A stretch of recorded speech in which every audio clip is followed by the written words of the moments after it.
Uy.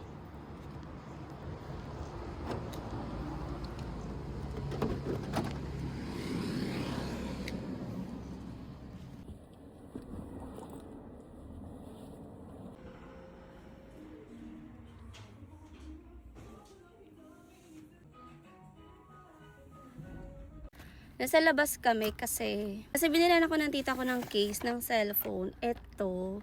Kasi nakita na ako sa case niya. Sabi ko sa niya binili. So sabi niya yun na daw yung bibili niya sa akin. Yung case na to from AU. Ayan guys, hawak ng anak ko. Kami lang lumabas si Bill kasi naiwan sa bahay. So yeah, ang price niya is, wait lang. Ayan, 6,290 yen. So, papalitan ko sana, kaya lang yung anak ko ayaw niyang ibigay.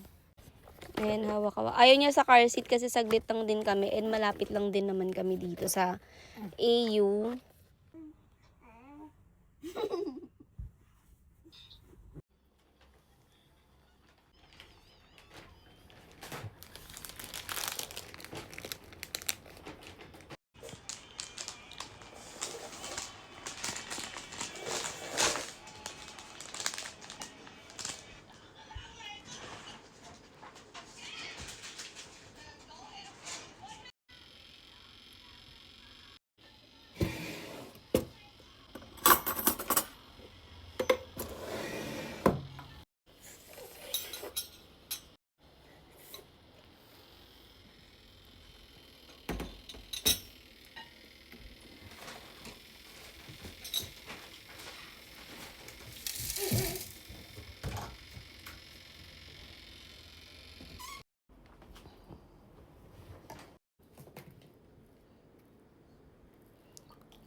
Mama, can you record me? Can you record me? Isa pa. Spicy pa itong nabili ni Mami. So, yeah. Tapos itong isa kumakain naman ng noodles. Meron kaming biko dito.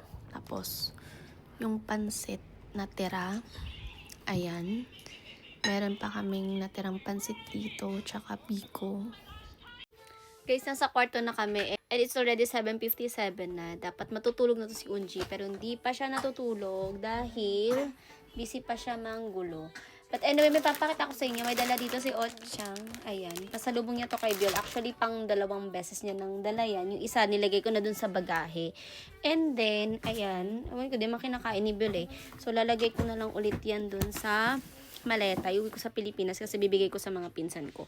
Kasi si Biol hindi talaga mahilig sa mga ganyan-ganyan na mga ano. Ewan ko, hindi niya nahiligan kumain talaga. Or ewan ko kung ano trip niya. And meron akong nagustuhan dito na chocolate talaga. Yung Alfort na chocolate. Basta ang sarap nun. Kasi kahapon natikman ko yun. Tapos naubos ko din kaninang umaga. So bumili ako. Papakita ko na lang sa inyo sa susunod na video. Ayan yung mga bata. Nandyan sila. Ay, patutulugin ko na din yung maliit na yan. Kasi anong oras na? Hindi pa natutulog. Mula kaninang 3:00 ng hapon, hindi pa siya natutulog. So, kailangan na nilang matulog. Itong isa, ayan. So, yeah, hanggang dito na lang tong vlog na to. And thank you for watching.